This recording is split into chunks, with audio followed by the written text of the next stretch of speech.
We have our surgery is left varicocelectomy because of pain, chronic pain not responding to the painkiller.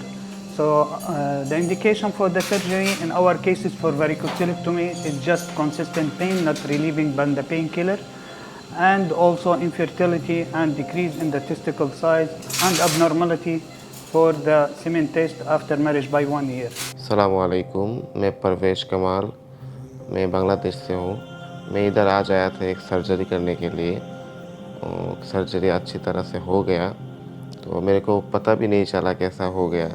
बहुत अच्छी तरह हो गया। इधर स्टाफ का भी बहुत अच्छा है, बहुत अच्छा ट्रीट भी करता है, घर लोगों को जैसा इधर करता है। और इधर रहने के लिए भी अच्छा भी रूम भी है, बहुत अच्छा सर्विस भी मिलता है इधर। कोई तकलीफ़ नहीं मिला मेरे को ऐसा नहीं हुआ मैं हॉस्पिटल में है, मेरे को लग रहा है मैं मेरा घर का अंदर ही में हूँ, ऐसा लग रहा है मेरे पास।